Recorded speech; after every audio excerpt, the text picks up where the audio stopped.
ఏ పరిస్థితుల్లో వసంత ఇల్లు వదిలి వచ్చిందో క్లుప్తంగా వేణు సాంబశివరావుకి చెప్పాడు. ఇప్పటి తమిద్దరి పరిస్థితి కూడా చెప్పాడు సాంబశివరావు వేణు దగ్గర. సాంబశివరావు వెంటనే ఏమీ మాట్లాడలేదు. కొద్దిసేపు ఆలోచించాక మీ ఇద్దరూ నాగమణి దగ్గరికి వస్తే బాగుంటుందనిపిస్తోంది అన్నాడు. వేణుకి అర్థం కాలేదు.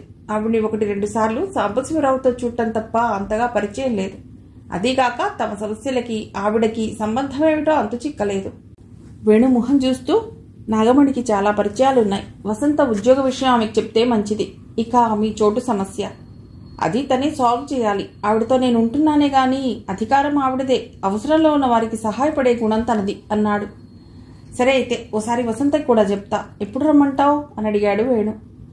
మీ ఇష్టం, వస్తే ఇప్పుడే నాతో వచ్చేయండి అన్నాడు. నిజానికి వాళ్ళు అప్పుడే వస్తే బాగుండదని సాంబశివరావు మనసులో ఉంది.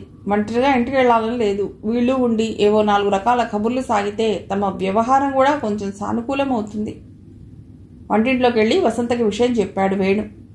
ఏమిటి, ఆయనతో పెడదామా? నువ్వు వచ్చే ముందు ఎలా మాట్లాడాడో తెలుసా అంటూ జరిగిందంతా చెప్పింది. వాడు మాట్లాడింది తప్పే, కానీ ఈ ఇంటి వాతావరణం కూడా వాడలా మాట్లాడటానికి కారణం. రామాచారి కోసం వచ్చే ఆడవాళ్లు ఈ రకమే. రేఖ అని ఒక ఆవిడ వస్తుంది. ఆవిడ వస్తే నాకే కంగారు. నీకు ఇది వరకు ఈ సంగతులు నా తొందర చెప్పాను, మర్చిపోయావేమో. అయినా అవసరం మనది, ఏదో ప్రయత్నం చేయకపోతే ఎలా అన్నాడు.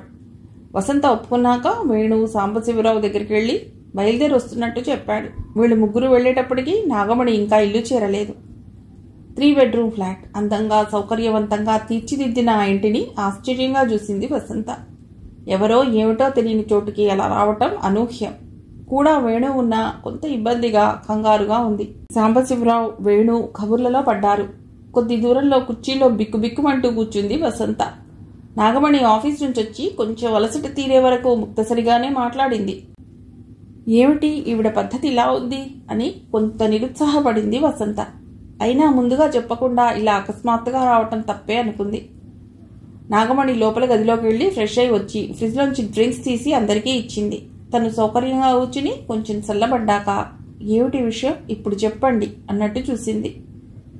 సాంబశివరావే విషయం వివరించాడు. అంతా విన్నాక వసంతని పిలిచి తన గదిలోకి తీసుకువెళ్ళింది నాగమణి. గదిలోకి వెళ్ళాక కూర్చో అంది మనసును చూపిస్తూ. వసంత కూర్చుంది. ఇదంతా నీ ఇష్ట ప్రకారమే జరుగుతోందా?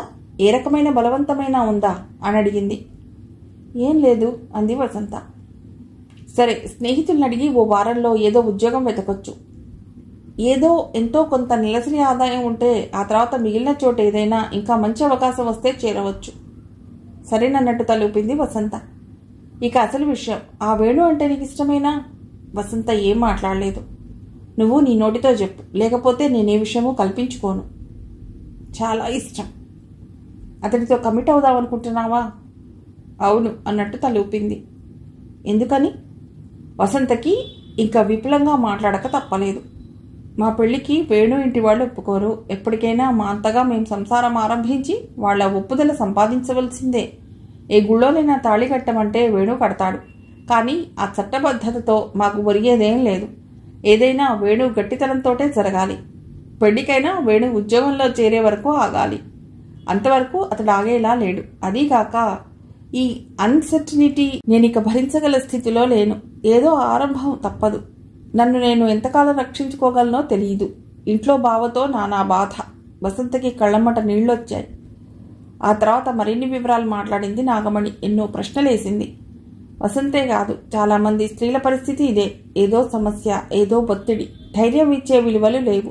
ఉద్వేగంలోకి, ఎమోషనల్ నిర్ణయాల్లోకి తోసేసే వాతావరణమే. ఈ రకంగా కాకపోయినా మరో రకంగా నాగమణి ఎమోషనల్ ట్రాన్స్ అనుభవించిన వ్యక్తే. సరే వసంత, మంచి చెడు ఆలోచించుకో. రిస్క్ నీకు తెలియంది కాదు. అప్పటికీ నీ నిర్ణయం అదే అయితే మీరు ఎక్కడా ఇదవ్వవద్దు. ఎల్లుండి శుక్రవారం. ఆ రాత్రే నేను సాంబశివరావు వీకెండ్ కెటైనా పెడతా. మళ్ళీ సోమవారం ఉదయం వరకు మీరు ఇక్కడే గడపండి. లేదా ఇక్కడ వద్దంటే మిమ్మల్ని బయటికి పంపుతాను అంది. బయటికి వెళ్ళటం వసంతకి ఇష్టంగా లేదు. తన కోసం వాళ్ళు వెళ్లటం అన్నది ఇబ్బందే. అయినా నాగమణి 1-2 సార్లు చెప్పాక ఇక్కడే గడపటానికి ఒప్పుకుంది. మనకి ఒక్కోసారి ఏర్పడే అభిప్రాయాలు ఎంత పొరపాటువో అర్థమైంది వసంతకి. నాగమణి ముభావం చూసి ముందు తప్పుగా అనుకుంది. అదే నాగమణి ఓ పెద్ద దిక్కులా మంచి చెడు చర్చించింది. భోజనాలు అక్కడే చేసే వరకు వదలలేదు నాగమణి. బయలుదేరే ముందు 10 దాటుతోంది. ఏం పెడతారు? ఉండిపోండి అంది. వసంతకి ఉంటే మంచిది కాదనిపించింది. వేణు తను విడిగా ఓ గదిలో గడపవలసి రావచ్చు. దానికన్నా ఇక 2 రోజులే, శుక్రవారం, అదే బాగుంటుందనిపించింది. అంతటి ముఖ్యమైన నిర్ణయం అలా తీసుకోవటం వసంతకే పూర్తిగా అర్థం కాని విషయం. వేణు మంచితనం, ప్రేమ, తన పరిస్థితి కలగలిసి వసంతని ఉద్వేగపరిచాయి. ఆ ఇల్లు దాటొస్తుంటే మళ్లీ చిత్రంగా అనిపించింది వసంతకి. కొద్ది గంటల సమయంలో ఎంత కీలకమైన నిర్ణయం అనుకోకుండా జరిగిపోయింది. వేణుకి చెప్తే ఎగిరిగా అంతేస్తాడు అనుకునేటప్పటికి నవ్వొచ్చింది.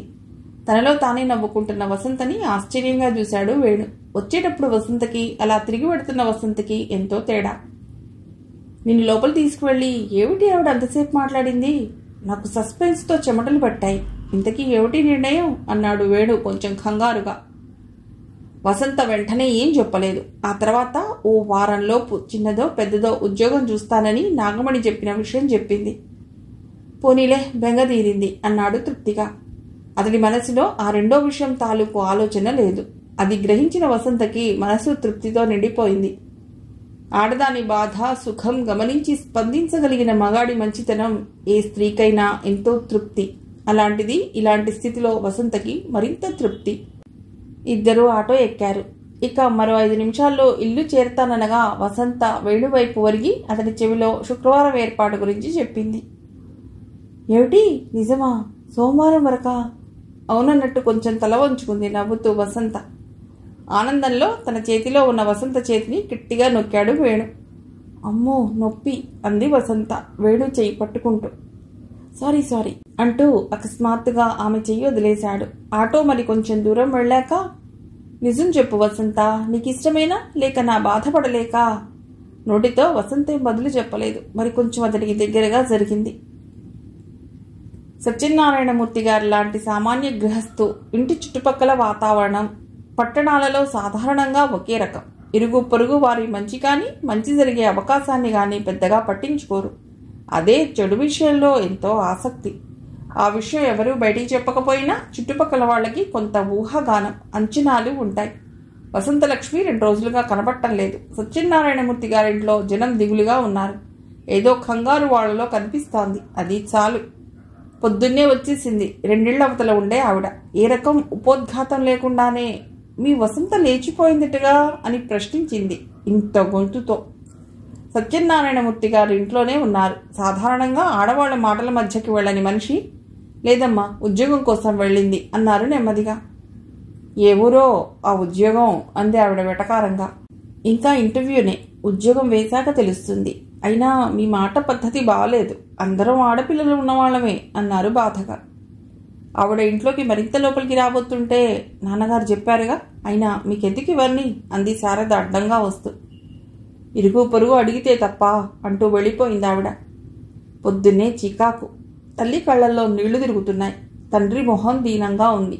ఇలాంటివేమైనా జరిగితే దీనికి కారణం నేనేగా అనిపిస్తుంది శారదకి. తమ చేతలు ఎదుటివారికి బాధ కలిగిస్తాయేమోనన్న ఆలోచన కూడా చాలామందికి ఉండదు. పైగా తప్పొప్పుల పట్టిక ఒకటి. ఇరుగు పొరుగు ఒకరొకరిని పట్టించుకోవాలి. కానీ ఇలా కాదు. ఆవిడ వెళ్ళి మరో 10 మంది అమ్మలక్కల దగ్గర తను చేసిన ఘనకార్యం చెప్పింది. 10 మాటలు కల్పించి చెప్తుంది. విషయం చిన్నదే అయినా కలిగించే కలత ఎక్కువ. ముందు రోజు ఫోన్లో వసంతలక్ష్మి పరిస్థితి వివరంగా చెప్పింది కాబట్టి సత్యనారాయణమూర్తి గారు ఆ మాత్రం స్థిమితంగా ఉన్నారు. లేకపోతే పొద్దున్న ఈ సంఘటనకి బెంబేలు పడేవారు. నిజం తెలిసినా బయటికి చెప్పుకోలేని చిత్రమైన స్థితి. అల్లుడు ఇలా చేయటం వల్ల అమ్మాయి హైదరాబాద్ తప్పని పరిస్థితిలో వెళ్ళిందని చెప్పుకోలేని ఇబ్బంది. ఆఫీస్కి వెళ్ళినా ఇంట్లో ఉన్నా ఒకేలా ఉంది ఆయనకి. ఇంట్లో వసంతలక్ష్మి ఆలోచనలు, ఆఫీసులో వసంతలక్ష్మి ఏదో మార్గంలో ఫోన్ ద్వారా తన క్షేమం తెలుపుతుందన్న ఆశ. నిజానికి ఆఫీస్లో ఉన్నప్పుడే ఫోన్ రావాలని లేదు. ఎప్పుడైనా రావచ్చు. కానీ మొదటిసారి అలా జరిగింది కాబట్టి అలాగే మళ్లీ జరుగుతుందన్న ఊహ. ఆఫీస్ టైం అయిపోయింది. వసంత దగ్గర నుండి ఆ రోజు సమాచారం లేదు. హైదరాబాద్లో ఉన్నానని, కంగారు పడవద్దని, తను అక్కడున్న వివరం ఎవరికీ తెలియకూడదన్న జాగ్రత్తతో ఎస్టీడీ బూత్ నుండి మాట్లాడుతున్నట్లు చెప్పింది తప్ప ఎవరి దగ్గరుంది, ఎలా ఉంది ఏం చెప్పలేదు. ఒంటరిగా ఎప్పుడూ ఉండటం అలవాటు లేని పిల్ల. అసలే ఓపిక అంతంత మాత్రంగా ఉన్న ఆయనకి మరింత నిస్త్రాణగా ఉంది. అయినా తప్పదు. బలవంతంగా అడుగులకి ఓపిక తెచ్చుకుని ఇల్లు చేరాడు. అలసటో, ఆవేదనో, ఆరాటమో తెలియని స్థితి ఒకటి ఉంటుంది. అలా ఉంది ఆయనకి. మెదడు ముద్దెక్కిపోయిన స్థితి. మనోవ్యధ మనిషిని తినేస్తుందంటారు. వస్తే కష్టాలు కట్టగట్టుకొస్తాయని గుమ్మంలో శేషు ప్రత్యక్షమయ్యాడు. అలా ఆ సమయంలో దిగబడ్డ అల్లుణ్ణి పలుకరించాలని కూడా అనిపించలేదు సత్యనారాయణమూర్తి గారికి.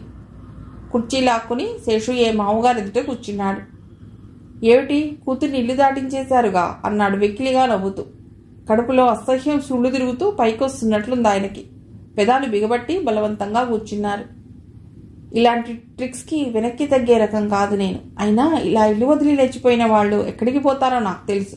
ఏ తిరుపతో హైదరాబాద్కో పోతారు. వెతికి పట్టుకోలేని వాడిని కాదు. అయినా దాంతో నాకేం పని? ఇల్లు అమ్మకం అది లేకపోయినా ఆగదు. దాని సంతకం లేకుండానే కొనేవాళ్ళని చూస్తా. అంతగా అవసరమైతే దొంగ సంతకం చేయించే ఫోర్జరీ ఎక్స్పర్ట్స్ దొరుకుతారు. నేను తలుచుకుంటే ఏదైనా చేస్తా. అంతేకాని మీ కూతురు మీరు ప్రదర్శించే చచ్చు తెలివితేటలకి ఆగిపోతానని అనుకోకండి అన్నాడు. సత్యనారాయణమూర్తి గారికి అక్కడ ఉండాలనిపించగా కూర్చున్న కుర్చీలోంచి లేచారు. అల్లుణ్ణి మాట్లాడుతుంటే మర్యాద లేకుండా ఎక్కడికి లేచారు అన్నాడు బలవంతంగా ఆయన్ని కూర్చోబెడుతూ. అంతకు ముందే గుమ్మంలోకి వచ్చిన శారద గబగబా ముందుకొచ్చి తండ్రి మీద ఉన్న భర్త చేయి తీసేసి దూరంగా విసిరి, ఏం చేస్తారో ఏం చేయగలరో, మమ్మల్ని ఏమేం చేయగలరో చెయ్యండి. అంతేకాని అస్తమానము వచ్చి ఇలా హింసించకండి. ఏమాత్రం సిగ్గున్నా ఇక్కడి నుంచి వెళ్ళండి అని తండ్రిని లోపలికి తీసుకెళ్ళింది. భార్య తనని అలా ఎదిరించటం శేషు అనుభవంలో లేదు. తెల్లబోయాడు. ఇక తెగేదాకా లాగటం మంచిది కాదని వచ్చిన దారినే వెళ్ళిపోయాడు. ఓ ఈదురుగాలిలా అలా వచ్చి అలా వెళ్ళిపోయాడు శేషు. అంతా కొద్ది క్షణాల్లో జరిగిపోయింది. అయినా దాని ప్రభావం సత్యనారాయణమూర్తి గారిని వదలలేదు. శేషు నోట హైదరాబాద్ అన్న మాట ఆయన్ని కలవరపెట్టింది. జరిగిందంతా వసంతలక్ష్మికి చెప్పాలి. దానికి ఆయనకి ఉన్న ఆధారం రత్నావతి. ఆ రాత్రే వెళ్లాలనిపించినా మర్యాదగా ఉండదని మనస్సుని కట్టడి చేసుకున్నారు. తెల్లవారాక ఆఫీస్కి రోజు కన్నా బాగా ముందు బయలుదేరి ముందుగా రత్నావతి దగ్గరికి వెళ్ళి జరిగిందంతా చెప్పారు. ఆ పెద్దాయన ఆరాటం, ఆతృత రత్నావతి అర్థం చేసుకుంది. పరిస్థితి నాకు అర్థమైంది. మీరు కంగారు పడకండి. మీ అల్లుడు వసంతని వెతకటానికి హైదరాబాద్ వెళ్ళినా ఆ పని అంత తేలిక కాదు. అడ్రస్ ఉంటేనే మనుషుల్ని అక్కడ కనిపెట్టడం కష్టం. అలాంటిది ఎక్కడ ఉందో మనకే తెలియని వసంతని పట్టుకోగలగటం అతడి వల్ల అంత తొందరగా జరగదు అంది. నిజమేనమ్మా, కానీ నా కంగారు నాది. వీలున్నంత వెంటనే వసంతకి తెలిపితే జాగ్రత్త పడుతుందని అన్నారు. కరెక్టే, కానీ తను ప్రైవేట్ బూత్ నుంచి మాట్లాడుతున్నానని, తన తాలూకు ఏ టెలిఫోన్ నెంబరు మనకి కూడా తెలియకుండా జాగ్రత్త పడుతున్నానని చెప్పింది. మన మీద నమ్మకం లేక కాదు, జాగ్రత్త కోసమే. ఈసారి తను ఫోన్ చేయగానే జరిగిందంతా చెప్తాను. తన కాంటాక్ట్ నెంబర్ తీసుకుంటాను. తనతో మాట్లాడగానే మీకు తెలియజేస్తాను. ఆరాట పడకండి, సరేనా అంది. సరేనన్నట్టు తలూపి వెనుదిరిగారు సత్యనారాయణమూర్తి గారు. వెడుతున్న ఆయన పిలిచి, మీరెప్పుడొచ్చినా అభ్యంతరం లేదు, కానీ పెద్దవారు, మీ శ్రమ తగ్గించాలని చెప్తున్నాను. నా ఫోన్ నెంబర్ ఉందిగా, మీ ఇష్టం వచ్చినన్ని సార్లు ఫోన్ చేయండి, మొహమాట పడకండి అంది రత్నావతి. పేదవాళ్లకి, పరిస్థితులు బాగాలేని వాళ్ళకి ఇలాంటి సాయాలు కొండంత అండ అనుకున్నాడు ఆయన ఆఫీస్ చేరుకుంటూ. ఆఫీస్లో ఆయన వసంత సమాచారం కోసం ఆతృత పడుతుంటే 12 గంటల ప్రాంతంలో రత్నావతి ఆఫీస్కి వచ్చింది. వసంత ఫోన్ చేసింది. ఇక్కడ విషయాలు చెప్పాను. నేను పని మీద ఇటు పెడుతూ చెప్పి పెడదామని వచ్చాను. సాయంత్రంలోపు తనని సంప్రదించడానికి నెంబర్ కూడా చెప్తానంది. కులాసాగానే ఉన్నానని, ఉద్యోగ ప్రయత్నాలు చేస్తున్నానని మీకు చెప్పమంది. సత్యనారాయణమూర్తి గారి మనస్సు కొంచెం తెప్పరిల్లింది. ఆఫీస్లో పని కొంచెం నిబ్బరంగా చేసుకోగలిగారు. సాయంత్రం నిన్నటికన్నా కొంచెం మెరుగ్గా ఇల్లు చేరారు. కష్టాల నుండి కొంచెమైనా వెసులుబాటు ఉపశమనంగా ఉంటుంది. భోజనాల సమయంలో భార్యతో కబుర్లలో పడ్డారు. అన్నం తినటం అయిపోయినా ఆ కబుర్లు సాగుతూనే ఉన్నాయి. భార్యతో ఆ మాత్రం కబుర్లు చెప్పి చాలా రోజులైంది. రత్నావతి ఆఫీస్కి వచ్చి కూతురి సమాచారం చెప్పటం, అప్పటి వరకు తను పడిన కంగారు చెప్పారు. ఇప్పుడు మనస్సు నెమ్మదించాక అనవసరంగా కంగారు పడి అమ్మాయికి ఇక్కడి గొడవలన్నీ చెప్పానేమో అనిపిస్తోంది అన్నారు. అనవసరం కాదులేండి, విషయం తెలిస్తే మరింత జాగ్రత్తగా ఉంటుందిగా అంది అన్నపూర్ణ గారు. నిజమే, కానీ అది అసలు ఏ ఇబ్బందుల్లో ఉందో తెలియని చోటు, చేతిలో డబ్బు లేని స్థితి, బతుకు ఎలా అన్న బెంగ, మనం ఏమనుకుంటున్నామో అన్న సందేహం. దీనికి తోడు నేను చెప్పిన ఈ సమాచారం వసంతని ఎటూ కదలకుండా చేస్తుందేమో. అన్నిటికీ ఇలా అనుకుంటే ఎలా అండి? ఆవిడ భర్తకి ధైర్యం చెప్తున్నా ఆవిడకి దిగులే. అందులో సత్యనారాయణమూర్తి గారి దృష్టి పోని మరికొన్ని అంశాల మీదకి ఆ తల్లి దృష్టి పోతోంది. కష్టంలో ఉన్నప్పుడు, మనసు స్థిమితంగా లేనప్పుడే ఆడవాళ్లు ఎక్కువగా తప్పటడుగు వేసేది. అవకాశం కోసం ఎదురు చూసే మగం మృగాలు ఎన్నెన్నో. పిల్ల బాగుండాలని, ఏ ప్రమాదం బారిన పడకూడదని, పదే పదే దండాలు పెట్టుకుంటోంది అన్నపూర్ణమ్మగారు. రోజు కన్నా కొంచెం ముందుగానే పడుకున్నారు సత్యనారాయణమూర్తి దంపతులు. ఆయనకి నిద్ర పడుతుండగా వీధి తలుపు చప్పుడైంది. ఇప్పుడెవరబ్బా అనుకున్నారు. శారద వెళ్ళింది ముందుగా. వెనకే ఈ దంపతులు లేచారు. ఇలా రాత్రివేళ చెప్పకుండా వచ్చేది శేషుయే అనుకున్నారు. కానీ వచ్చింది శేషు కాదు. శేషు తరపున వచ్చిన ఆ వ్యక్తి చెప్పిన వార్త విని శారద కొయ్యబారిపోయినట్లయింది. నిన్న జరిగిందండి. పోలీసులే ఏలూరు ఆసుపత్రిలో చేర్చారు. నిన్న సాయంత్రం ఆపరేషన్ చేశారు. కుడి కాలు చెయ్యి బాగా దెబ్బతిన్నాయి. కట్లు కట్టారు. మీకు చెప్పమంటే వచ్చా అని మరికొన్ని కబుర్లు చెప్పి అతడు వెళ్ళిపోయాడు. హడావుడిగా తండ్రి కూతురు బయలుదేరారు. శారద తయారయ్యే లోపల మూర్తిగారు డబ్బు కోసం వెళ్ళొచ్చారు. ఎంత హడావుడి పడినా వాళ్ళు చేరేటప్పటికీ తెల్లవారుతోంది. ఆసుపత్రి వార్డు వెతుక్కుంటూ వీళ్ళు వెళ్లేటప్పటికీ పూర్తిగా తెల్లారింది. కాలుకి చేతికి పెద్ద కట్లతో శేషు నిద్రలో ఉన్నాడు. వీళ్ళ మాటలు అలికిడికి కళ్ళు తెరిచాడు. వచ్చారా అన్నాడు నీరసంగా. శారదకి కళ్లలో నీళ్లు తిరిగాయి. భర్త గురించో ఇక ముందు అవిటి సంసారం ఎలా అని బెంగో సత్యనారాయణమూర్తి గారికి అర్థం కాలేదు. ఆయనకి పెద్దగా జాలి కలగలేదు సరికదా, కక్షగా కూడా అనిపించింది. 2-3 నెలలు మంచం మీద ఉండవలసిందే. హాస్పిటల్లోనే నిలబట్టేలా ఉంది. యాక్సిడెంట్ వివరాలు, ఆపరేషన్ సంగతులు మధ్యాహ్నానికల్లా పూర్తిగా తెలిశాయి. రాత్రికైనా సత్యనారాయణమూర్తి గారు ఇల్లు చేరాలి. మర్నాడు ఆఫీస్కి తప్పనిసరిగా వెళ్ళాలి. కూతురు కూడా తనతో వచ్చేస్తే బాగుంటుందని ఉంది ఆయనకి.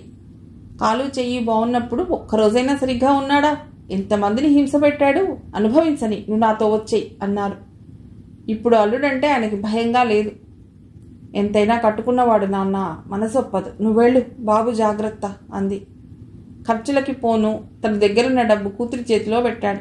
జాగ్రత్తమ్మా, ఒక్కదాన్ని వదిలేసి వెళ్ళక తప్పటం లేదు. 4 రోజులే, జీతం వస్తుంది. రాగానే అమ్మతో బాబుతో కలిసి వస్తా అని పదే పదే చెప్పి ప్రయాణం అయ్యారాయన. బాధ్యతగానే భర్త దగ్గర ఉండిపోయింది శారద. అనురాగంతో కాదు, గతంలో లేనిది ఇప్పుడు ఉన్నది కొంత స్వేచ్ఛ. మంచం మీద లేవలేడు కాబట్టి అనుక్షణం కాల్చుకు తినలేడు. మొదటి 2 రోజులు అక్కడి వాతావరణం నానా ఇబ్బందిగా అనిపించింది శారదకి. సర్జికల్ వార్డ్, ప్రభుత్వ ఆసుపత్రి, నేల మీదే, మంచం మీద పక్కనే పడక. దుమ్ము, వాసనలు, రోగుల మూలుగులు, రకరకాల గొడవలు. అక్కడ ఉండటం ఎలా అనుకుంది శారద. ఉండక చేయగలిగిందేమీ లేదు, తప్పనిసరి. ఆ పోలీసులు గవర్నమెంట్ హాస్పిటల్లో చేర్చారు కాబట్టి సరిపోయింది. లేకపోతే వైద్యం ఎలా, ఎక్కడా అన్నది వేరే సమస్య అయ్యేది. 3వ రోజుకి చాలా వరకు అలవాటైంది శారదకి. అసంకల్పంగానే తండ్రి రాక కోసం ఎదురు చూస్తోంది. శేషు రకరకాలుగా మాట్లాడబోయినా ముక్తసరిగానే మాట్లాడింది శారద. పైగా మాట్లాడాలనిపించలేదు పెద్దగా. రాత్రింబవళ్లు అల్లరి చిల్లరిగా తిరిగే శేషుకి మంచం మీద అలా పడుండటం నరకంలా ఉంది. ఇటువంటి పరిస్థితి వస్తుందని అతడేనాడు అనుకోలేదు. భార్య, మామగారు తప్ప ఆదుకునే వాళ్ళెవరూ లేరు. మొన్న రాత్రే కాదు, ఇప్పుడు కూడా భార్య ధోరణి బాగలేదు. చచ్చిన పాములా పడుండక తప్పేలా లేదనుకున్నాడు. ఈ ఆలోచనలతో మరీ తిక్కతిక్కగా ఉంది శేషుకి. భర్త స్థితి చూస్తుంటే పూర్తిగా అవంఛుడిలా కనబడుతుంటే ఒక్కో సమయంలో అతడంటే కొద్దిగా జాలి కూడా వేస్తోంది శారదకి. అతనిది అంత సరైన జీవితం కాదు. చిన్నతనంలోనే తల్లి తండ్రి పోయారు శేషుకి. తనకన్నా 4 ఏళ్లు పెద్దదైన అప్పగారు తప్ప ఎవ్వరూ లేరు. దూరపు వరుస పిన్ని, బాబాయ్ వీళ్ళిద్దరినీ తప్పనిసరిగా పెంచారు. శేషుకి 20 ఏళ్లు రాగానే బయటికి పంపించేశారు. అంతకు ఓ నెల ముందే శేషు అక్కయ్యకి, ఆమె కన్నా వయసులో 25 ఏళ్లు పెద్ద వ్యక్తికి 2వ పెళ్లి వాడికిచ్చి పెళ్లి చేశారు. ఆ అప్పగారు కాపురానికి ఢిల్లీ వెళ్ళిపోయింది. శారద దూరపు బంధువు ఒక ఆయనకి శేషు తగిలాడు. ఆయన ద్వారా వచ్చిన సంబంధం. రకరకాల అబద్ధాలు చెప్పి ఈ సంబంధం కుదిర్చాడు ఆయన. కాపురానికి వెళ్లిన 4 రోజులకే విషయం అర్థమైంది శారదకి. గాలివాటుగా వచ్చే సంపాదన తప్ప కష్టపడి బతికే తత్వం శేషుది కాదు. మారతాడేమో, మార్చుకోగలనేమోనని ఆశపడింది. ఇప్పుడు ఆ ఆశ కూడా లేదు. ఒక గది, వంటిల్లుతో కాపురం. ఏం చేస్తాడో ఏమో సరిగ్గా శారదకి ఎప్పుడూ అర్థం కాలేదు. అస్తమానం శారదని పుట్టింటికి వెళ్ళి ఏదో ఒకటి తెమ్మనమని గొడవే. ప్రతిసారి ఏవో కథ చెప్పేవాడు. అదే ఆఖరిసారి అనేవాడు. సత్యనారాయణమూర్తి గారు చాలాసార్లు ఇచ్చారు. కూతురు కష్టపడుతోందని, కాపురం చక్కబడాలని అప్పులు చేసి మరీ డబ్బు సర్దుబాటు చేశారు. తనిచ్చే డబ్బు అల్లుడు తగలేస్తున్నాడని తెలిసాక కూడా ఆయనకి డబ్బు ఇవ్వక తప్పలేదు. ఇవ్వకపోతే శారదని హింసించేవాడు. శారద చెప్పకపోయినా తన ఒంటి మీద దెబ్బలే సాక్ష్యం పలికేవి. సరిగ్గా వసంతలక్ష్మిని కాలేజీలో చేర్దామనుకునే సమయంలో శారద చెయ్యి విరగొట్టాడు. శారద చేత్తో పాటు వసంతలక్ష్మి చదువుని విరగొట్టినట్లయింది. వీళ్ళుండేది ఏలూరు, చిన్న ఊరేం కాదు. కష్టపడి బతకాలంటే బతుకు తెరుపు దొరక్కపోదు. ఇంతకు ముందే అంతంత మాత్రం ఇప్పుడు ఈ దెబ్బతిన్న కాలు చెయ్యితో ఇంకేం పని చేస్తాడు? జీవితం గడిచేదెలా? ఎంతకాలం తండ్రికి బరువుగా బతకాలి? ఒక్కతే అయితే ఏదో ఒకటి చేసేది. కొడుకున్నాడు, పసి వయస్సు, హాస్పిటల్ వాతావరణానికి తోడు దిగలాగే ఆలోచనలు. హాస్పిటల్లో మరో వ్యవహారం ఎదురైంది శారదకి. రాత్రి అవుతుందంటే భయం. ఓ అటెండెంట్ దృష్టిలో శారద పడింది. రాత్రిలో ఎక్కువసేపు వీళ్ల దగ్గరే తిరగటం, కాలు చెయ్యి శారదకి తగిలించడం మొదలెట్టాడు. ఏం చేయాలి? భర్త శేషుతో చెప్పాలా? లేనిపోని గొడవ. భర్త ఏదైనా గొడవ పడితే హాస్పిటల్ నుంచి ఏదో వంకతో పంపించేస్తే ఈ ఆలోచనతో భర్తతో చెప్పకూడదనుకుంది. శారద మౌనం వాడికి మరింత బలాన్నిచ్చింది. వెర్లితనం పెరిగింది. ఎదుటివారి కష్టం పట్టని మనుషులు ఏం మనుషులు? పశువుల కన్నా అన్యాయం అనుకుంది శారద వాణ్ణి చూస్తూ. దెబ్బలు తగిలింది, బాధ ఆ మొగుడికి, కానీ ఈవిడకేమిటి? ఫస్ట్గా ఉంది అనుకున్నాడో అటెండర్ శారదని చూస్తూ. శుక్రవారం రాత్రి గడిచిపోయింది. శనివారం రాత్రి దగ్గరికి వస్తోంది. కిందటి రాత్రే కాదు, ఈ పగలు కూడా వేణు, వసంత ఒకరిని మరొకరు వదలలేదు. కలిసే ఉన్నారు. చెప్పినట్టే నాగమణి సాంబశివరావుని తీసుకుని వీకెండ్కి బయట ఊరికి వెళ్ళింది. సోమవారం తిరిగి రాక అప్పటి వరకు ఆ ఇంట్లో వీళ్ళిద్దరే. అపరిమిత ఉద్వేగం, కొంత జంకు, మొండి ధైర్యం, తత్తరపాటు, ఆపేక్ష, స్వల్ప అనుమానం, ఇంకా రకరకాల భావోద్వేగాలతో శుక్రవారం రాత్రి గడిచింది వసంత లక్ష్మికి. వసంత మీద కాంక్ష, కృతజ్ఞత, సాధించానని జయించానని గర్వం, గొప్ప నిధి దక్కించుకున్న తృప్తి వేణుకి. భవిష్యత్తు మీద బెంగేదైనా ఉంటే వసంతలక్ష్మికే. వేణుకి నిర్పూచీగా ఉంది. యవ్వన దశలో స్త్రీత్వ ప్రణయభారం ఎక్కువ ఆడదానికే. సృష్టి తీరు. ఈ హడావుడిలో ఇంటి విషయం మర్చిపోయింది వసంతలక్ష్మి. గుర్తురాగానే వేణుతో అదే చెప్పింది.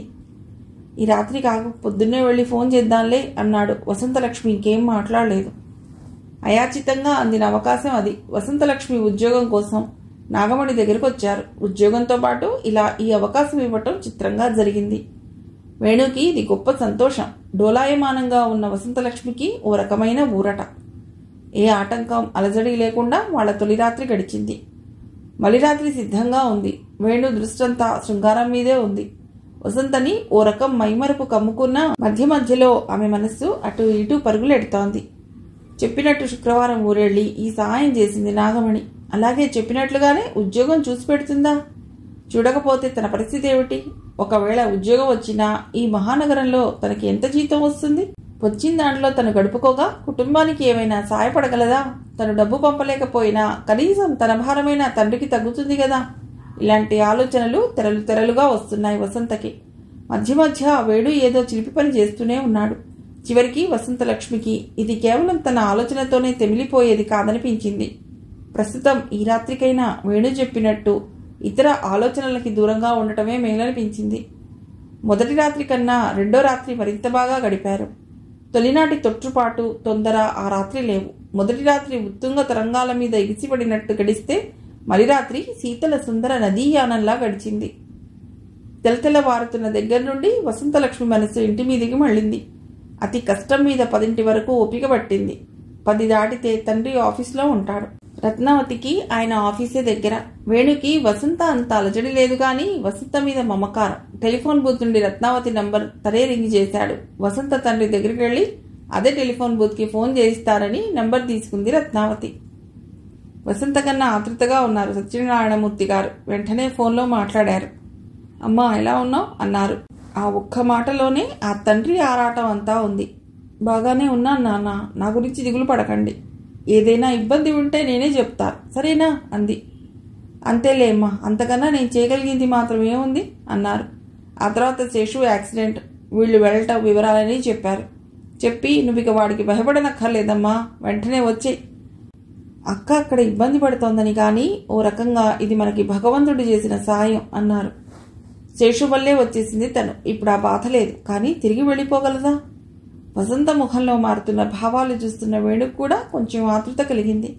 శేషు యాక్సిడెంట్ సంగతి ఈ 2 రాత్రులకి ముందు తెలిస్తే ఏం చేసేదో. వెంటనే ఇంటికి వెళ్ళిపోయేదేమో. కానీ ఇప్పుడు ఇంతవరకు వచ్చాక ఏమిటమ్మా మాట్లాడవు అని అడిగారు సత్యనారాయణమూర్తి గారు. ఏం లేదు నాన్న, చిన్న ఉద్యోగంలో చేరి 2 రోజులైంది అంది వసంత. ఆ తర్వాత తండ్రికి ధైర్యంగా మరికొంతసేపు మాట్లాడింది. రత్నావతితో మాట్లాడుతూ మిమ్మల్ని ఇబ్బంది పెడుతున్నాను, త్వరలో ఏదో మార్గం చూస్తా అంది. అదేం లేదు, నాకు ఇబ్బందని కాదు కానీ కమ్యూనికేషన్ అవసరం. నా దగ్గర మరో సెల్ ఉంది, అది నా నంబరే. అందువల్ల ఎవరికి నెంబర్ తెలిసినా నీకేం ఇబ్బంది లేదు. నీకు చేరటం ఎలాగో చూడు అంది. వేణుయే మార్గం చెప్పాడు. అక్కడ బస్సులో ఇచ్చేసి ఫోన్ చేస్తే తను వెళ్ళి తీసుకుంటానన్నాడు. వెనక్కి వస్తుంటే మీ నాన్నగారు ఏమన్నారు అని అడిగాడు వేణు. జరిగిందంతా చెప్పింది వసంత. అయితే ఇంటికి వెళ్ళిపోతావా అన్నాడు ఎంతో దిగులుగా. ఒక్క క్షణంలో తన అదృష్టం చేయి జారిపోతున్నట్టు. వెళ్ళనులే అంది వసంత చిన్నగా నవ్వుతూ. వేణుని విడిచి వెళ్ళనటం అతడి కోసమే కాదని వసంతకి తెలుసు. ఎలాగో ఇంత దూరం వచ్చింది, కొద్ది రోజులు ఏదైనా అవకాశం దొరుకుతుందేమో చూడటమే మంచిదనిపించింది. తనకి జరుగుతున్నదేది సకాలంలో జరుగుతున్నట్టు అనిపించలేదు వసంతకి. తన ఊరు వదిలి రాకపోయినా శేషు ప్రమాదం విషయం 2 రోజుల ముందు తెలిసినా పరిస్థితి ఇలా ఉండేది కాదు. తన జీవితంలో జరిగిన 2 రోజుల ఆలస్యం జీవితాన్ని ఎలా మారుస్తుందో ఆమెకే తెలియని స్థితి. సోమవారం పొద్దున్నే నాగమణి, సాంబశివరావు ఊరి నుంచి వచ్చేశారు. ఆఫీస్ హడావుడి వాళ్ళకి. మళ్ళీ కనబడతామని చెప్పి వసంత, వేణు తమ రూమ్కి బయలుదేరారు. వీళ్ళు వెళ్లేటప్పటికే రామాచారి ఆఫీస్కి వెళ్ళిపోయాడు. నాగమణి ఇంటిలాగానే ఇక్కడ ఏకాంతం. అన్నం వండుకున్నారు. తిని కాసేపు కులాసాగా కాలం గడిచాక వేణు బయటికి వెళ్ళి వస్తానన్నాడు. నేను ఒక్కదాన్ని ఏం చేయను అంది వసంత. ఇవాళ రిజల్ట్స్ వస్తాయంటున్నారు. మా క్లాస్ వాళ్ళ దగ్గరికి వెళ్ళొస్తా, అది నువ్వు ఒప్పుకుంటే అన్నాడు. వేణుకి రిజల్ట్స్ విషయంలో ఎంతో కొంత ఆతృత ఉండటం సహజం. వసంతకి ఆతృతే. వేణు బాగానే చదువుతాడు. ఏమో ఈ మధ్య తన ఈ గొడవల్లో పడి పరీక్షలు ఎలా రాశాడో. అదీగాక అతడి రిజల్ట్స్ మీదే క్యాంపస్ సెలక్షన్ ఆధారపడి ఉంది. వేణు ఎంత తొందరగా ఉద్యోగంలో చేరితే అంత మంచిది. వసంత వెళ్లి రమ్మన్నాక వేణు వెళ్ళాడు. తలుపులు వేసేసుకుని పడుకున్న ఏదో జంకు వసంతకి. ఊరు నుంచి వచ్చిన దగ్గర నుండి ఒంటరిగా లేదు. వేణు తోడు తనకి ఎంత అవసరమో తెలుస్తోంది. చేయవలసిన పనులేం లేవు. ఇదమిత్తమైన ఆలోచన లేదు. కళ్ళు మూసుకుంది. ఒళ్ళు కొంచెం అలసటగానే ఉంది. శృంగారం కూడా ఓ రకమైన శ్రమే అనుకుంది నవ్వుకుంటూ. కాసేపు నిద్రపోతే అనుకుంది. వసంత అలా అనుకున్న 5 నిమిషాల్లోపే వీధి తలుపు చప్పుడైంది. వెళ్లి తీసి చూస్తే రామాచారి. వచ్చేశారా అన్నాడు లోపలికి వస్తూ. వేణు ఏడి అని అడిగాడు. బయటికి వెళ్ళాడు. రిజల్ట్స్ రావచ్చుటి ఇవాళ. రామాచారి తన చోటికి వెళ్ళిపోయాడు. బాత్రూంకి వెళ్లి లుంగి కట్టుకొచ్చాడు. రామాచారి ఆఫీస్ నుంచి వచ్చే టైం కాదది. బాగా ముందే వచ్చేశాడు. ఏం చేయాలో తోచలేదు వసంతకి. గోడకి ఆనుకుని చాప మీద కూర్చుంది. నువ్వు పడుకుంటే పడుకో అన్నాడు. వసంత ఏం మాట్లాడలేదు. అలాగే కూర్చుంది. రామాచారి వాళ్ల ఊరివాడే అయినా వసంతకి పరిచయం లేదు. అతడితో ఒంటరిగా ఉండాలన్నా కబుర్లు చెప్పాలన్నా ఇబ్బంది. రామాచారి పేపర్ చదువుకుంటూ కూర్చున్నాడు. అలా 5 నిమిషాలు గడిచేలోపే రేఖ లోపలికి వచ్చింది. ఓ క్షణం తర్వాత గోడకి ఆనుకుని కూర్చున్న వసంతని చూసి ఎవరు అన్నట్టు సైగలతోటే రామాచారిని అడిగింది. ఇదంతా వసంత చూస్తూనే ఉంది. వసంతలక్ష్మి, వేణు స్నేహితురాలు, మా ఊరు నుండి వచ్చింది అన్నాడు రామాచారి. రేఖకి గుర్తొచ్చింది. ఆ రోజు వేణు కంగారుగా వసంతలక్ష్మి గురించి చెప్పాడు. ఉద్యోగంలో చేరగానే పెళ్లి చేసుకుంటానన్న అమ్మాయి ఈ వసంతేనన్న మాట అనుకుంది. వసంత వైపు చూసింది. పిల్ల చక్కగా ఉంది అనుకుంది. పలకరింపుగా వసంత వైపు చూస్తూ నవ్వింది. వసంత, నువ్వు కాసేపు వంటింటి వైపు వెళ్ళి కూర్చో అన్నాడు రామాచారి. వసంత లేచి చాప తీసుకుని వంటింటి వైపు వెళ్ళింది. వసంత కనుమరుగయ్యాక రా అన్నాడు రామాచారి రేఖ వైపు చూస్తూ. ఏమిటి, ఎందుకు అంది రేఖ. ఎందుకేమిటి? అందుకే. నీకేమైనా మతిపోయిందా? ఆ పిల్లని అక్కడ పెట్టుకుని ఉంటే ఏం, చాటుగా ఉందిగా. నువ్వు వస్తానన్నప్పుడు తను లేదు, నేను రూమ్కి వచ్చేటప్పటికి ఉంది. ఉంటే ఉందిలే. ఇదివరకు ఎంతమంది లేరు, వాళ్ళు పక్కనే ఉండగా లేంది. వసంత చాటుగా ఉంది, నయమేగా. మరీ స్పష్టంగా కాకపోయినా వసంతకి వాళ్ళ మాటలు వినిపిస్తున్నాయి. విషయం అర్థమవుతోంది. తనని వంటింట్లోకి వెళ్ళమంటే వాళ్ళు ఏదైనా మాట్లాడుకుంటారేమో అనుకుంది. ఇప్పుడు ఈ పరిస్థితి గ్రహింపుకొచ్చాక వసంతకి వాళ్ళంతా చెమటలు పట్టేశాయి. ఏం జరుగుతుందో తెలియని ఆరాటం, కంగారు, వాళ్ళంతా వేడి ప్రయాణిస్తున్నట్లుగా ఉంది. పోనీ అక్కడి నుంచి లేచి ఆ ఇంట్లోంచి బయటకు వెళ్ళిపోతే? కాలు చెయ్యి ఆడలేదు వసంతకి. తను లేచి వెళ్లేటప్పటికీ వాళ్ళే స్థితిలో ఉంటారో స్థాణువులా ఉండిపోయింది. ఇది వరకు మన పక్కనున్న వాళ్ళకి వసంతలక్ష్మికి తేడా లేదు. ఈ అమ్మాయి వేణు అంటే ఇష్టమని వచ్చి అతడితో బతుకుదామనుకుంటున్న పిల్ల. బజారు వ్యవహారాలకి దిగింది కాదు. ఏ గొడవలు ఎరగని అలాంటి అమ్మాయి చాటుగా ఉన్నా మనకి దూరంగా ఉన్నా నేను ఒప్పుకోను అంది రేఖ స్థిరంగా. ఏమైంది వేళ నీకు? ఆఫీసులో ముఖ్యమైన పని ఉన్నా నువ్వు వస్తున్నావని చెడగొట్టుకొచ్చా. ఇప్పుడేవో కండిషన్లు పెడుతున్నావు. అయినా ఆ అమ్మాయి నువ్వు అనుకుంటున్నట్టు ఏ అనుభవం లేని పసిపిల్లేం కాదు. వేణుతోటి 3 రాత్రులు పూర్తయ్యాయి అన్నాడు రామాచారి కొంచెం గట్టిగానే. అతని గొంతు చిరాగ్గా ఉంది. నువ్వేం చెప్పు, నేను ఒప్పుకునే సమస్య లేదు. ఇప్పుడే కాదు, తన రూమ్లో ఉంటే ఎప్పటికీ ఒప్పుకోను అంది ఖండితంగా రేఖ. విసుగ్గా గొడుక్కుంటూ రామాచారి గదిలోంచి బయటికి వెళ్ళిపోయాడు. అతడు వెళ్ళాక రేఖే వచ్చింది వసంత దగ్గరికి. ఇలా జరుగుతుందని నాకు తెలియదు. వాడి వాగుడు నువ్వేం పట్టించుకోకు. నాకు ఈ వ్యవహారాలు కొత్త కాదు. వేణుకి నువ్వంటే ఇష్టం. నాదో సలహా, నువ్వేం అనుకోకు. వీలున్నంత తొందరగా ఈ రూమ్లోంచి మకాం మార్చే అని రేఖ వెళ్ళిపోయింది. ఒక్క క్షణంలో తన పరిస్థితి ఏమిటి అనిపించింది వసంతలక్ష్మికి. తొందరపడి తను ఇలాంటి వాతావరణంలో చిక్కుకుందా? ఇలాంటి చోట తనని ఉండమంటున్న వేణుకి తనంటే ఉన్న విలువెంత? కాసేపటి క్రితం వరకు ఎంతో నిబ్బరంగా ఉన్న వసంతలక్ష్మిలో ఇప్పుడు అవన్నీ సందేహాలే. రామాచారి విషయంగా వేణుని సందేహించడం సరైందేనా? అయినా ఇప్పుడు చేయగలిగిందేముంది? ఏం చేయాలి? ఆలోచిస్తూ అలా పావుగంట పైనే కూర్చుంది వసంతలక్ష్మి. ఏదో తలదాచుకోవటానికి ఓ గూడు ఉందంటే ఇప్పుడు కొత్త సమస్య. దీనికి వేణు మాత్రం ఏం చేయగలడు? మరో 10 నిమిషాలకి రామాచారి వచ్చాడు. మనిషిలో విసుగు స్పష్టంగా తెలుస్తోంది. అసలే జల్సా రాయుడు, అందులో ఈ ఆశాభంగం. అంతకన్నా ఎక్కువగా అతడికి రేఖ అభ్యంతరం ఏమిటో అర్థం కాలేదు. ఓ ఆడది ఎంత బ్రతికించినా కొన్ని విషయాల్లో, ముఖ్యంగా తోటి ఆడదాని విషయంలో గట్టి నిర్ణయంతో ఉంటుందని, ఉండగలదని అతడికి తెలియదు. అతడి ఆలోచనకి అది ఎంతో దూరమైన విషయం. గదిలోకి రావటమే విసుగ్గా వచ్చాడు. ఆ సమయంలో అతడికి వేరే పనేం లేదు. గదిలో గోడకి ఆనుకుని అలాగే కూర్చున్న వసంతలక్ష్మి అతడికి ఓ శనిగ్రహంలా దోస్తోంది. ఆమె వైపే కళ్ళప్పగించి చూస్తున్నాడు. చూపులే తప్ప అతడిలో మరో ఆలోచనేం లేదు. టైం పాడైందన్న కోపం, దానికి కారణం వసంతలక్ష్మినన్న కసి. అతడి చూపులకి కంగారు పడింది వసంతలక్ష్మి. రేఖ చేజారిపోయిందన్న బాధతో తననేమైనా అంటాడా? ఆలోచన అంతటితో ఆగలేదు వసంతలక్ష్మిలో. తొందరగా ఎవరో ఒకరు వస్తే బావుండనుకుంది. గుండెలు గుప్పెట్లో ఉన్నట్టు అదటు, భయం, ఆతృత, అలజడి. అలా వసంతలక్ష్మి గడిపింది. మరో అరగంట సేపే అయినా ఆమెకి 6 గంటల్లా గడిచింది. చివరికి వేణు వచ్చాడు. ఈలోపే వసంతలక్ష్మి గట్టిగా నిర్ణయించుకుంది ఈ రూంలోంచి వెళ్ళిపోవాలని. రామాచారి ముఖమైన వసంతలక్ష్మి ముఖమైన కొంచెం పరీక్షగా చూస్తే ఏదో జరిగిందన్న అనుమానం వేణుకి వచ్చి ఉండేది. కానీ అతడు పూర్తి వేరే లోకంలో ఉన్నాడు. అతడి రిజల్ట్స్ వచ్చాయి. అనుకున్నట్టుగానే మంచి మార్కులతో పాస్ అయ్యాడు. చాలా సంతోషంగా ఉన్నాడు. పాస్ అయిన సంగతి వసంతలక్ష్మి పక్కనే కూర్చుంటూ చెప్పాడు. గుడ్ న్యూస్, కంగ్రాట్స్ అంది నవ్వు తెచ్చుకుంటూ. ఇదే మరో సమయంలో అయితే మరింతగా ఆనందించేది. పక్కపక్కనే కూర్చుని నవ్వుతూ కబుర్లు చెప్పుకుంటున్న వాళ్ళిద్దరినీ చూస్తే రామాచారికి మరింత అసహనంగా ఉంది. ఎంత బాగా జరిగినా ఇంకా ఏదో జరగాలని ఆరాటపడేవాళ్లు ఉంటారు. రామాచారి అలాంటివాడే. రేఖ కొత్త మనిషేం కాదు, అందుబాటులో లేనిది కాదు.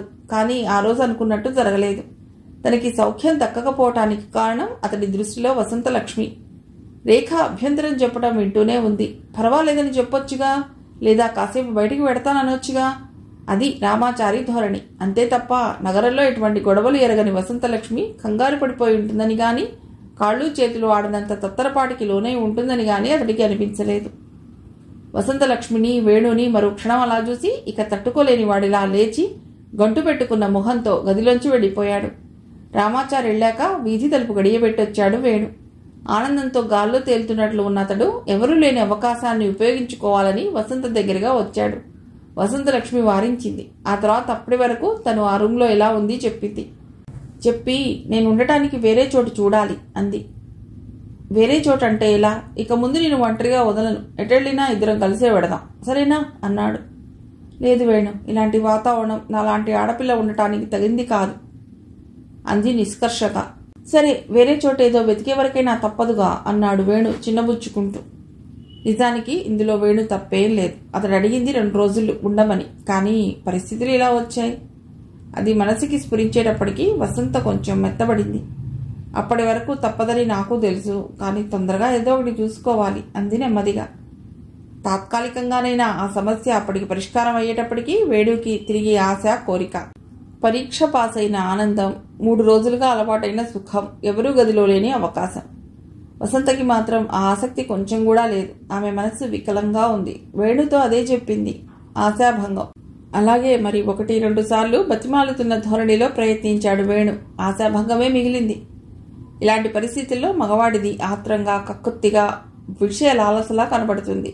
స్త్రీ పరిస్థితి దీనంగా, దయనీయంగా అనిపిస్తుంది. ఇది ఒకరి దోషం, మరొకరి గొప్పతనం కాదు. ప్రకృతి ధర్మం. వయస్సు, తొందర. ఆ కాలం గడిచిపోతే, సంసార జీవితం ఆరంభమైతే కోరుకున్నా ఇలాంటి ఉద్విగ్నత ఉండదు. మగవాడు అడగటం, ఆడది కాదనటం కాదు ముఖ్యమైంది, పరస్పరం అర్థం చేసుకుని ఒకరి మీద మరొకరి ఇష్టం నిలుపుకోగలగటం. కాసేపు ఇద్దరూ కబుర్లు చెప్పుకున్నారు. ఆ మాటల్లోనే రత్నావతి మధ్యాహ్నం బస్లో సెల్ ఇచ్చిందని వెళ్ళి కలెక్ట్ చేసుకోవాలని చెప్పాడు వేణు. నువ్వు కూడా రా, ఇద్దరం వెళ్ళి తెచ్చుకుందాం అన్నాడు.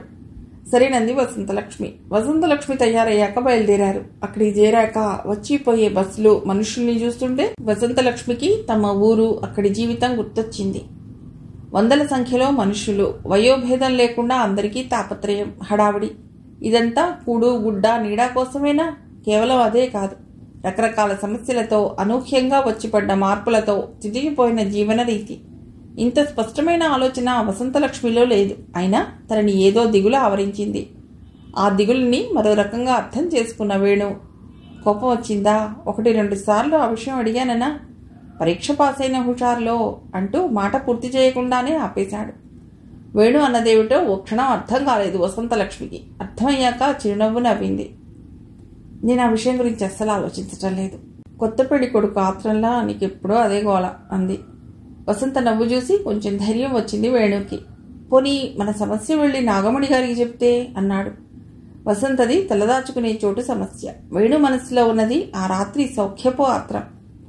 వేణు అన్నది వసంత మనసుని పట్టుకుంది. వెళ్లి చెప్పటం వల్ల నష్టం లేదు, అదిగాక వీలు కుదిరితే ఉద్యోగ విషయం కూడా గుర్తు చేయొచ్చు అనుకుంది. మరో గంటకి కానీ బస్సు రాలేదు. బస్సు వచ్చాక ఫోన్ తీసుకుని నాగమణి గారింటి వైపు బయలుదేరారు. దారిలోనే రత్నావతికి ఫోన్ చేసి సెల్ అందిందని, థ్యాంక్స్ అని చెప్పింది. మీ నాన్నగారికి ఈ నెంబర్ ఇచ్చాను, ఏదైనా మాట్లాడాలంటే ఆయనే ఫోన్ చేస్తారు, వరీ అవ్వకు అందావిడ. వీళ్ళిద్దరూ వెళ్లేటప్పటికీ నాగమణి ఒక్కతే ఉంది, మాట్లాడటానికి వీలు. ముందు వేణు రిజల్ట్స్ విషయం చెప్పాడు. ఆవిడ సంతోషించింది. వసంతలక్ష్మి నెమ్మదిగా రూమ్లో జరిగిందంతా చెప్పింది. అంతా విన్న నాగమణి వెంటనే ఏం మాట్లాడలేదు. అవకాశం ఉన్న చోటే మనిషికి ఆశ ఎక్కువగా ఉంటుంది. తన కష్టం అర్థమై నాగమణి గారు వచ్చి ఇక్కడే నాతోనే ఉండు అంటుందని ఆశపడింది వసంతలక్ష్మి. నాగమణి అలా అనలేదు. ఆవిడ ఆలోచన వేరుగా సాగింది. వేణుకి అంతా అయోమయంగా ఉంది. నాగమణి గారు వచ్చేయమంటే, వసంత వచ్చి ఇక్కడ ఉంటారంటే తన పరిస్థితి. అదీగాక సాంబశివరావు ఉన్న చోట వసంతని వదలటం వేణుకి ఎంత మాత్రం ఇష్టం లేదు. ఆవిడ ఏమంటుందోనని ఇద్దరూ ఆతృతగా ఎదురు చూస్తున్నారు. ఆవిడ ఉండమంటే ఎంతో అదృష్టం అన్నది వసంత ఉద్దేశం. ఏదో ఒకటి సాంబశివరావు వచ్చేలోపు తేలిపోవాలన్నది వేణు ఉద్దేశం. నీ ఉద్యోగం గురించి ఓ ఫ్రెండ్కి చెప్పాను, రేపు తెలుస్తుంది, దాన్ని బట్టి తర్వాత ఆలోచిద్దాం అంది నాగమణి. అయితే మరి అంది వసంతలక్ష్మి వెడదామా అన్నట్టు. అయితే మరేమిటి, ఈ రాత్రికి ఇక్కడే ఉండు, ఇంకా నువ్వు భోజనం చేయలేదుగా, కలిసి చేద్దాం అందావిడ. వేణు అయోమయం మరింత పెరిగింది. వసంత అక్కడే ఉండి తానొక్కడు రూమ్కి వెళ్ళటం అంటే పూర్తిగా నీరసమే. ఉక్రోషం వచ్చింది. ఆ పరిస్థితుల్లోనే మరి నా సంగతి అన్నాడు చిన్నపిల్లవాడిలా. నువ్వు ఉండి రాత్రికి అంది నాగమణి నవ్వుతూ. ఆ ఒక్క మాటతో ఏనుగెక్కేశాడు వేణు. 4వ రాత్రి వసంతకి దగ్గరగా. అందులో పరీక్ష పాస్ అయిన రోజున అతడి మొహం వెలిగిపోతోంది. ఆ వెలుగు, సంతోషం చూసి నాగమణి, వసంత ఒకరిని చూస్తూ ఒకరు చిరునవ్వులు నవ్వుకున్నారు. సాంబశివరావు కూడా ఆఫీస్ నుంచి మంచి మూడ్లో వచ్చాడు. అనవసర చర్చలకి పోకుండా నలుగురు సరదాగా కబుర్లతో భోజనాలు చేశారు. భోజనాలైన ఓ అరగంటకి 2 జంటలు చెరో గదిలోకి చేరారు. నిన్న రాత్రి గడిపిన గది అయినా కొంగొత్త స్వర్గంలా ఉంది వేణుకి. చిన్నదైనా పెద్దదైనా సహాయమే. తోటివారి విషయంలో సహృదయ స్పందన ఆనందాన్నే ఇస్తుంది. డబ్బు తాలూకు కష్టసుఖాలు చాలా తెలుసు రత్నావతికి. అవే ఆవిడి చిత్రంగా మార్చాయి. ఎవరికీ సమాధానం చెప్పనక్కర్లేని జీవితాన్ని అలవాటు చేసుకుంది. ఎవరి తోడు లేదు. ఇంచుమించు అందరితోటి మర్యాదగా, చనువుగా ఉంటుంది. ఆమె తీరులాగే ఆమె అందం, పొందిక కూడా భిన్నంగానే ఉంటాయి.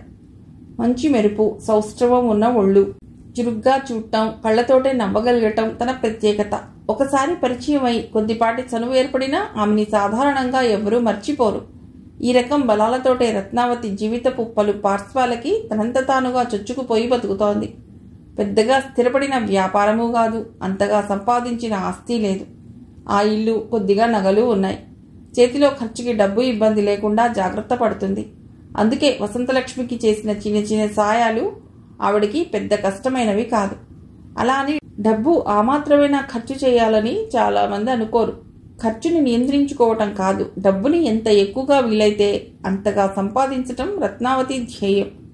ఉంటున్న ఆ టౌన్లో ఆమె కార్యాచరణకి అంత అనువుగా అనిపించటం లేదు. ఈ మధ్య రత్నావతికి స్థలాల వ్యాపారంలో కూడా డబ్బు తీసుకునే మధ్యవర్తిగానే చాలా కాలం ఉంటూ వచ్చింది. ఏడాది క్రితమే ఓ వెంచర్లో పెట్టుబడి పెట్టింది. ఎప్పటికైనా పెరిగేది జనాభాయే తప్ప స్థలం కాదు కాబట్టి, జనావాసానికి భూమి అవసరం తప్పనిసరి కాబట్టి ఈ వ్యాపారానికి నష్టం ఉండదన్నది సాధారణ సూత్రం. అంతేకాదు, చట్టబద్ధంగా కనపడే వ్యాపారాలలో సినిమా, రియల్ ఎస్టేట్ ఎక్కువ లాభసాటి. పెట్టుబడి మీద లాభాలు పెద్ద మొత్తంలో ఆర్జించగలిగిన రంగాలివి. ఏం చేస్తున్నావు అని ఎవరైనా అడిగితే ఈ 2 రంగాల పేర్లు చెప్పుకోగలగటం చాలా వీలు. ఎందుకంటే వీటికి ఎవరైనా పనికొస్తారు. పైకి వచ్చిన వాళ్ళని గొప్పగా చెప్పుకుంటారు. రత్నావతి నిజంగా ఏం చేస్తుందో చాలా మందికి తెలీదు. రియల్ ఎస్టేట్లో ఉందిగా అని ఇతరులే బదులు చెప్పేంత ప్రాచుర్యం ఆవిడకొచ్చింది. వ్యాపార పరిధి దాటి కొంతవరకైనా ఆత్మీయంగా రత్నావతి ఉండేది సుబ్బారావుతోటే. రత్నావతి గురించి, ఆమె గతం గురించి తెలిసింది కూడా అతడికే. సుబ్బారావుకి ఆ ఊళ్ళో 2 రెస్టారెంట్లు, ఓ లాడ్జ్ ఉన్నాయి. అవి లాభసాటిగా ఉన్నాయి. అవే కాక మరికొన్ని వ్యాపారాలలో మంచి భాగస్వామ్యమే ఉంది. అకారణంగా ఒక్కోసారి మనసు దిగులుగా ఉంటుంది. అంతర్గతంగా ఏదో కారణం ఉంటుందేమో గాని ఇదమిత్తంగా ఇది అని చెప్పుకోలేం. రత్నావతికి అలా ఉంది. ఆ రాత్రికి సుబ్బారావు దగ్గరికే వెళ్లాలని నిశ్చయించుకుంది. ఫోన్ చేసి చెప్పింది. 8 తర్వాత లాడ్జికే రమ్మన్నాడు. లాడ్జిలో అతనికి ఆఫీస్ రూమ్ ఉంది. అది చాలా సౌకర్యంగా ఉంటుంది. అక్కడ కలుసుకోవటం వాళ్ళిద్దరికీ అలవాటే. సాయంత్రం 4 అయింది. ఇంకా 4 గంటలు గడపాలి. మాట్లాడవలసిందేమీ లేదు. కానీ ఓసారి వసంతలక్ష్మికి ఫోన్ చేస్తే అనిపించింది రత్నావతికి. ఫోన్ చేయగానే పలికింది వసంతలక్ష్మి. ఎక్కడున్నావు అంది రత్నావతి. నాగమణి గారు ఓ ఆఫీస్కి తీసుకొచ్చారు. ఏమిటి, నాన్న ఏమైనా చెప్పమన్నారా అంది కంగారుగా. అబ్బే అదేం లేదు. ఐఎమ్ సారీ, నేనే ఊరికే చేశా. ఎలా ఉన్నావో అడుగుదామని అంది రత్నావతి. వసంతలక్ష్మి కంగారు పట్టంలో అసహజత్వం ఏం లేదు. పరిస్థితులు అలాంటివి. ముందు తనే కంగారేం లేదని చెప్పవలసింది అనుకుంది రత్నావతి. ఏమిటో ఆంటీ, అంతా అయోమయం అంది వసంతలక్ష్మి. రత్నావతిని మీరనే పిలిచేది. ఇక్కడికొచ్చాక ఫోన్లో మాట్లాడుతున్న సమయంలో ఆంటీ అన్న సంబోధన అలవాటైంది. ఎందుకలా? అంతా బాగానే ఉందన్నావుగా.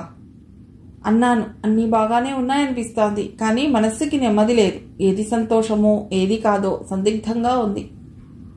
ఆ క్షణంలో వసంతలక్ష్మి కాదు, తను ప్రతిబింబమే మాట్లాడుతున్నట్టు అనిపించింది రత్నావతికి. వసంత, నీకే కాదు, చాలా మంది పరిస్థితే అదే. కష్టం లేకపోవటం సంతోషం కాదు. ఓ ఇబ్బంది తప్పించుకోవటానికి ఎక్కడికో వెళ్ళి తలదాచుకోవటం కష్టాలు తీరిపోయినట్టు కాదు.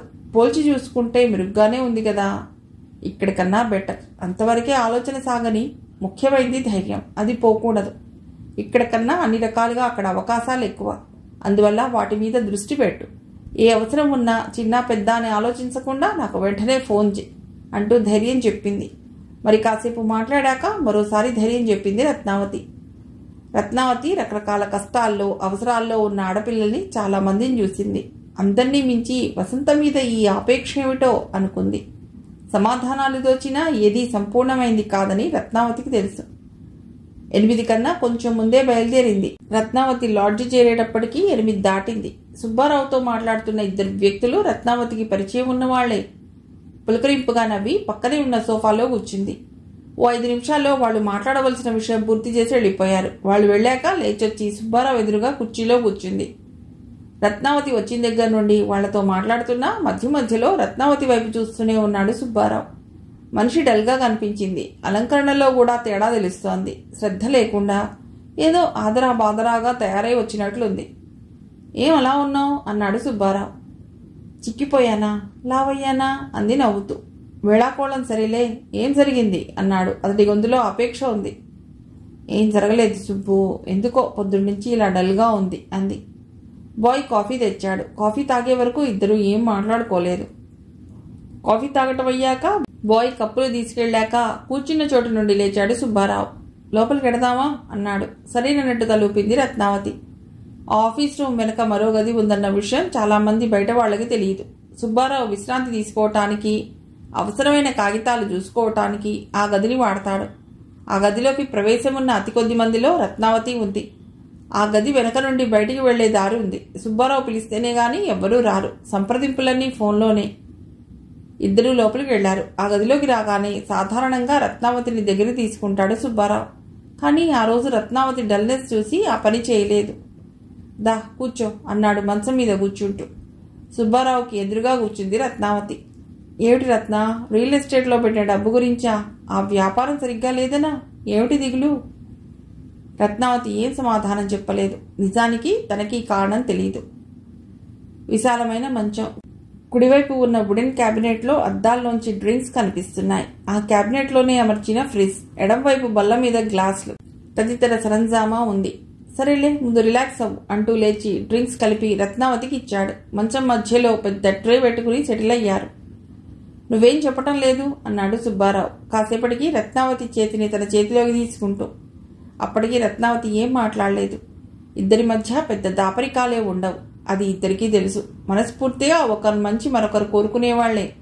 ఎవరిని ఎవరూ నమ్మలేని ఈ రోజుల్లో స్వార్థం తప్ప అభిమానం కరువైన సంబంధాలలో ఇలా ఇష్టంగా నమ్మకంగా ఓ ఆడ మగ గడపగలగటం అదృష్టమే. అటువంటి స్నేహం అమృత తుల్యం. అందులో రత్నావతి లాంటి గతుకుల జీవితానికి ఓసారి ఇలాంటి దగ్గర సమయంలోనే సుబ్బారావుకి తన గతం చెప్పింది రత్నావతి. ఆ రోజు జరిగింది బాగా గుర్తుండటమే కాదు, తరచుగా అది గుర్తొస్తుంటుంది. ఆ రోజు ఇద్దరూ ఇలాగే సన్నిహితంగా ఉన్నారు. మీది ఈ ఊరేనా రత్నావతి? చిన్నతనం కూడా ఇక్కడే గడిచిందా అని అకస్మాత్తుగా అడిగాడు సుబ్బారావు. అబ్బో, పాత సంగతులు అడుగుతున్నావు ఏమిటి కథ? చిన్నప్పుడే నన్ను చూసావేమో, గుర్తు తెచ్చుకోవటానికా అంది నవ్వుతూ. సుబ్బారావు నవ్వాడు. 2 ఏళ్లుగా మనిద్దరం కలుస్తున్నాం. ఎప్పుడూ అనిపించలేదు, కానీ వాళ్ళు ఎందుకో అడిగా. చెప్పడం ఇష్టం లేకపోతే చెప్పొద్దు. అంతేకాదు, సరిగ్గా ఆలోచించుకోకుండా ఏదో ఆవేశంలోనూ చెప్పొద్దు. చెబితే బాగుంటుందని అనిపిస్తేనే చెప్పు. ఆ తర్వాత అయినా తొందరపడి చెప్పేశానే అన్న ఫీలింగ్ ఉండకూడదు అన్నాడు సుబ్బారావు. అతని మాటల స్పర్శ రత్నావళికి ఎంతో బాగుంది. మృదువుగా కరుగుతున్నట్టు మాట తర్వాత మాట, సంఘటన తర్వాత సంఘటన తన గురించి ఆ రాత్రి చాలా వరకు చెప్పింది. సుబ్బారావు తన ఇంటి వాళ్ల గురించి తన గురించి చెప్పాడు. ఇద్దరికీ అది ఓ ఆత్మీయమైన రాత్రి. మాది ఈ ఊరు కాదు. అమ్మ మమ్మల్ని ఇక్కడి తీసుకొచ్చింది. అప్పుడు నాకు 12 ఏళ్లు, అక్కకి 14. ఇప్పుడు నేను ఉంటున్న ఇంటికే వచ్చాం. వచ్చిన 2వ రోజునే మమ్మల్ని స్కూల్లో చేర్పించింది. అక్క 10వ తరగతి, నేను 8వ తరగతి. పూర్తిగా వేరే ప్రపంచంలోకి వచ్చినట్లుంది మా ఇద్దరికి. ఇంటి బయట స్కూల్లో అంతా కొత్త. అంతేకాదు, ఇల్లు ఇంటి లోపల కూడా కొత్తే. రాత్రి 8 అవుతుండగా వచ్చేవారు రఘురాం అంకుల్. మాకు అమ్మకి కూడా ఏదో ఒకటి తెచ్చేవాడు. మనకి బంధువు, మీకు అంకుల్ అవుతాడు అని చెప్పింది అమ్మ అతడి గురించి. ఆ తర్వాత కొన్నాళ్లకి నాకు అక్కయ్యకి కొన్ని విషయాలు స్పష్టంగా, కొన్ని అస్పష్టంగా తెలిసాయి. రఘురాం అంకులే అన్నీ చూసుకున్నాడు. అమ్మ మా ఊళ్ళోలా బయటికి వెళ్ళటం లేదు. ఇంటి పట్టునే ఉంటోంది. ఇంటి అద్దె, మా ఫీజులు, ఇంట్లోకి కావలసినవన్నీ అంకులే చూస్తున్నాడు. మాకు తెలిసిన పెద్ద మార్పు, మా అమ్మ మా ఊళ్ళో ఉన్నంత దిగులుగా అలజడిగా ఈ ఊళ్ళో లేదు. కొంచెం స్థిమితంగా ఉంటోంది, కొంచెం విశ్రాంతిగానూ ఉంటోంది. మాతో ఎక్కువసేపు గడపటం, నవ్వుతూ కబుర్లు చెప్పటం, ఇదంతా నాకు అక్కయ్యకి బాగుంది. రఘురాం అంకుల్ అమ్మ మేం పడుకున్నాక వేరే గదిలోకి వెళ్ళిపోయేవారు. రాత్రి ఏదైనా అవసరం వస్తే తలుపు కొట్టి పిలవమని అమ్మ రోజూ చెప్పేది. మేము లేచేటప్పటికీ అంకుల్ ఉండేవాడు కాదు. ఎప్పుడొచ్చేదో అమ్మ ఓ రాత్రి వేళ వచ్చి మా దగ్గర పడుకునేది. ఎప్పుడో కానీ రఘురాం అంకుల్ రాత్రంతా మా ఇంట్లో ఉండటం లేదని మాకు తర్వాత అర్థమైంది. ఇప్పుడు ఇలా కథలా చెప్తున్నాను కానీ అప్పుడు మాకు ప్రతి చిన్న విషయం ఓ ఆశ్చర్యం. మంచో చెడో, సుఖమో దుఃఖమో తెలియని స్థితి. మాకు తెలిసి తెలియని వయసు అయినా ఒకటి మాత్రం స్పష్టంగా తెలుస్తోంది. మా ఇల్లు అందరి ఇళ్లలా లేదు. అమ్మ నాన్న ఉన్న పిల్లలెంత ధైర్యం నిబ్బరం మాకు లేవు. ఎవరు ఎప్పుడు ఏం అడుగుతారో, స్కూల్లో ఎవరు ఏడిపిస్తారో నన్న జంక్ ఎప్పుడూ ఉండేది.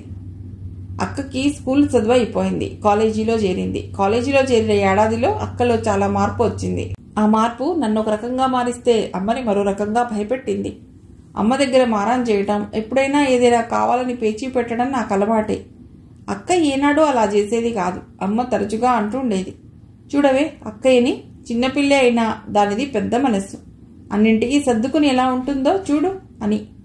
అలాంటి అక్కయ్యని కాలేజీ వాతావరణం మార్చేసింది. షోకులు సరదాలు పెరిగాయి. అస్తమానం ఏదో ఒక దానికోసం పేచి. అమ్మ ఓపిగ్గా అన్నీ భరించేది. చూసి చూసి ఒకసారి నేనే అడిగాను, అక్కయ్య ఏమిటే ఇది? అమ్మని ఇలా ఇబ్బంది పెట్టకే, ఇదివరకులాగే ఉండవే అని. అలా ఉండటమే తప్పు. నేనే కాదు, ఏ ఆడపిల్ల అలా ఉండకూడదు. మనని మనం చంపుకుని అలా ఉన్నంత వరకు మన మీద అధికారమే చెలాయిస్తారు. అమ్మైనా నాన్నైనా భర్త అయినా ఆడదాని విషయంలో ఒక్కటే. నోరు మూసుకుపడి ఉంటే అంతే అంది. అంతేకాదు, ఆ తర్వాత చాలాసార్లు ఆ రకం ధోరణిలో నాకు చాలా బోధలు చేసింది. నువ్వు అన్యాయమైపోతున్నావు అని ఎవరికైనా చెప్తే సాధారణంగా అది బాగానే ఉంటుంది. అలా చెప్పిన వాళ్ళు ఆరాధనీయులైపోతారు. పైపై నిజాలే కానీ అంతర్లీనంగా నిగూఢంగా ఉండే నిజాల వరకు ఆలోచన సాగదు. ఆవేశం, తొందరపాటు మనిషిని నిలవనీయదు. అక్కయ్యకి కూడా కాలేజీలో ఇదే జరిగింది.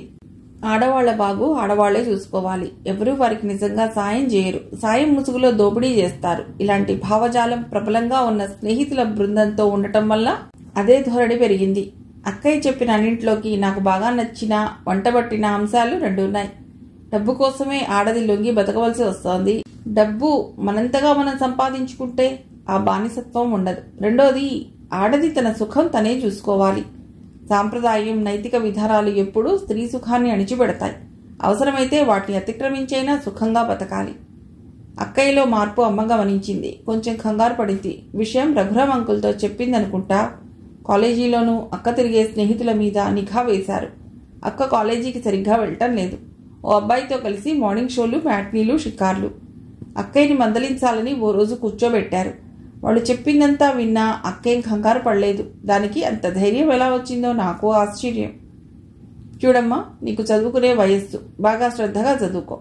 నీ మంచి చెడ్డలు ఆలోచించడానికి అమ్మ ఉంది అన్నారు రఘురామ్ అంకుల్ అనునయంగా. ఎందుకు అంకుల్ ఈ చదువు? నన్ను మహా అయితే డిగ్రీ పూర్తి చేయిస్తారు. అంతేగాని పెద్ద ఉద్యోగం వచ్చే ఏ ప్రొఫెషనల్ కోర్సుకి పంపరు. ఆ తర్వాత ఎవరినో ఒకరిని చూసి పెళ్లి చేస్తారు. అదేదో నేనే చూసుకుంటున్నా. మీరు చదివించే డిగ్రీ చేసి చాలని జీతం వచ్చే ఉద్యోగం చేస్తూ బండ చాకిరీకి మారే జీవితం నాకొద్దు. నా బాయ్ ఫ్రెండ్ వాళ్ళ నాన్న బిగ్ షాట్, బోల్డ్ అంత ఆస్తి ఉంది. అతన్ని పెళ్లి చేసుకుంటే నా సమస్యలన్నీ తీరిపోతాయి. మీకు నా బరువు తీరిపోతుంది. అదంతా ఖరాఖండిగా మాట్లాడేటప్పటికీ ఇక మాటల వల్ల లాభం లేదనుకున్నారేమో. అమ్మగాని రఘురామ్ అంకుల్ గాని మరేం మాట్లాడలేదు. అక్కకి మరీ స్వేచ్ఛ లభించింది. కాలేజీకి పుస్తకాలు కూడా తీసుకెళ్లడం మానేసింది. వారం తిరిగేలోపే రఘురామ్ అంకుల్ ఆ వ్యవహారం తేల్చేశాడు. ఆ పిల్లవాడి తల్లి తండ్రితో మాట్లాడొచ్చాడు. ఎట్టి పరిస్థితుల్లోనూ వాళ్ళు పెళ్లికి ఒప్పుకో అన్నారు. ఆ కుర్రవాడు కూడా తల్లి తండ్రి వరకు వ్యవహారం వెళ్లేటప్పటికి జారిపోయాడు. ఎలాగోలా అక్క ఇంటర్ అయిందనిపించింది. డిగ్రీలో చేర్పించిన అమ్మ రఘురామ్ అంకుల్ ఆలోచనలు వేరని నాకు అర్థమైంది. ఏడాది తిరక్క ముందే అక్కయ్యకి పెళ్లి నిశ్చయం చేసేశారు. కుర్రాడు రఘురామ్ అంకుల్కి దూరపు బంధువు, మిలిటరీలో కెప్టెన్. మిగిలిన కథ తర్వాతి భాగంలో.